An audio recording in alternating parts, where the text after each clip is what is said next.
Hey Vish, how you doing? I'm good, Peter. How are you? Excellent, can't complain. Listen, I thought Vish, today we're going to pull you into the Guess the Car game so you can lose for a change. Yes, that's really exciting for me. Let's go. All right, so looking through the camera, what car do you think this is? Suzuki Baleno. You know, you're nearly right, but you're not quite. Let's give you another clue. Suzuki Starlet. Nope. Let's give you another clue if you can pan out a bit more, Fani. Suzuki Starlet Baleno Toyota. You know what? You're actually 100% correct, because this is in fact a joint venture between Toyota and Suzuki. And the vehicle that we have here, which is the Toyota Starlet, is in fact a Suzuki Baleno. Wow, how interesting. So Peter, before we drive, maybe we should do a walkthrough. No, I meant a walk around. You can't really. It's a bit difficult to walk through a car. Yeah. All right, well, let's start with the rears. One thing that stood out for me as a standard execution on this Starlet is the LED brake lights. Yeah, which you mentioned, apart from looking pretty, it's got a practical function. Absolutely. So on a LED light, it illuminates 15 times quicker than a standard halogen bulb. From a safety aspect, that's really helpful because touch and quicker awareness for. Correct. So it's saving you brake distance for the person that's following you. Yeah, well, hopefully they are actually watching the brake lights and not on their phone.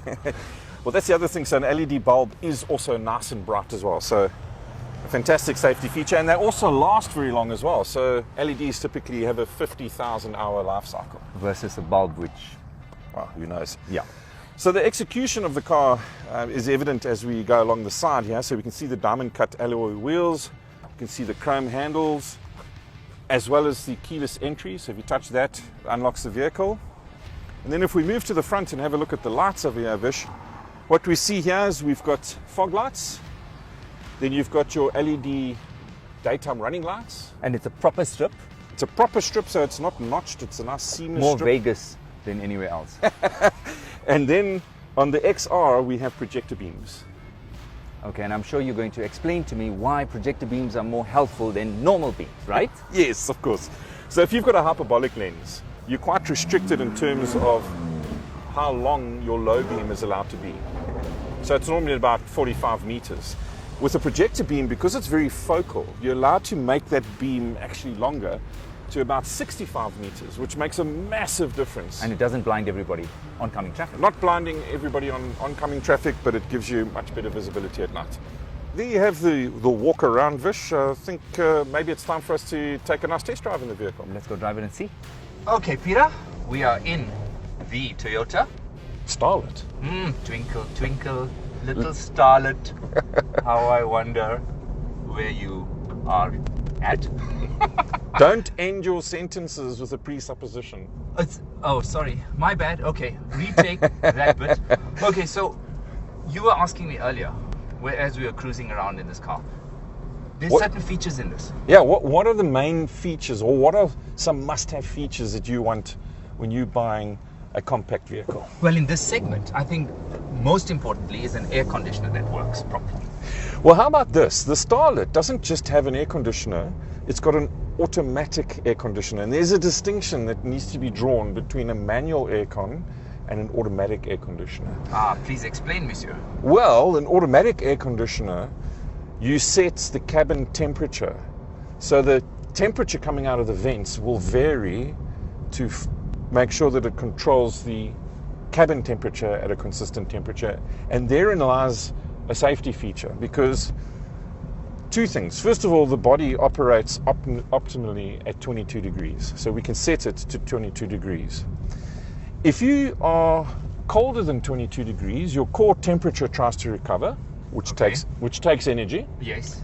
If you are hotter than 22 degrees, your core temperature tries to recover, which takes energy. Which leads to a form of fatigue and exhaustion. All right. Yeah, so on long distance trips, you will fatigue quicker if you're constantly having to make manual adjustments in your air conditioning system to make your temperature comfortable. I think a lot of people don't realize that. I didn't realize it until now. And going back to features in this segment, for me, one of the biggest ones as an up-and-coming teenager from the 70s is music. And well, this has got Google Play and Android Auto and Google Play. Yeah. Must have on a car these days. Must have. Yeah, so it seems. The dash, your impressions? I like it. It's crisp, it's clear, it's got big dials, and it's got a nice color center LCD display as well. So I quite enjoy the display. So the Starlet as a name, we read up a bit about it. It's got a bit of history, eh? Yeah, very interesting. From the 70s, again. From where we're sitting at. But Peter, I mean, for me, one of the biggest features around this car, which I enjoyed, was the space. Because we're not exactly the shortest dwarfs in the automotive industry. It's got a lot of space.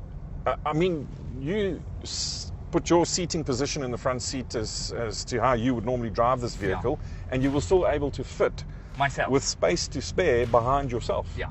Which is not often you can say that. Yeah, not in this segment. Especially not in this segment. Yeah, we've got roof, you know, you've got decent headroom. So as what enables this vehicle to have such incredible interior cabin space? I don't know, and you're going to tell me. I'm going to tell you. So the first thing is it's front-wheel drive, and a front-wheel drive vehicle traditionally does have more space than a rear-wheel drive. So that's the first thing.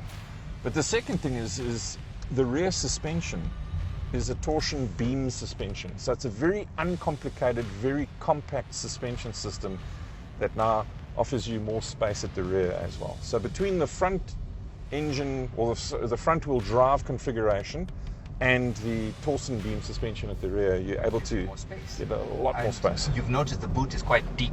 Yes. So you can plunge in at any point in time. Engine, what do you think of it for again, segment related? It's a 1.4 litre. Well, one of the things I want out of an engine in this segment is I want fuel consumption, and I want an engine that's going to be very cost effective to run. And this little 1.4 unit has proven itself over the years as being uber reliable. Pardon the pun.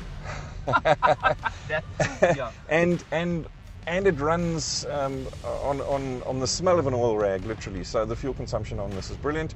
Not exactly the most perky performer, but that's not what this car is designed for. No, it's not. But I presume this will jump into the Uber segment. I think that you're right. I think that this is going to be a fantastic vehicle for the Uber type driver because it is an economical car to drive. It comes in at a great price point, and that space. And that space. Yeah, of course, you can carry three passengers or two drunk passengers, depending on what they're doing, quite comfortably. So yes, very entertaining vehicle. Okay, Vish, so that was quite an interesting test drive. What are your overall impressions of the vehicle? Solidly built, good space. I expected far less. I could fit comfortably. I could easily drive this car long distance. Good space in the back, good boot. Overall, I like it. Yeah, I must admit, when I first saw this on paper, I had my reservations, but having experienced the vehicle for myself, I've got to say I'm very, very impressed. I think the standard execution is great for a car in this price range. I think it's a solid performer, and I think that people really need to do themselves a favor, get down to their Toyota dealership to go and experience this car for themselves. But now the $1 million question is obviously, what is your overall rating from 1 to 10? Whew. I think I would give this a 6.75, which would take it up to 7 for this segment. All right, I'm going to score it a little bit higher because it exceeded any of my expectations, so I'm going to give this an 8. Okay, there you have it. Stay tuned to Let's Talk Automotive. And see you for the next review of our next vehicle.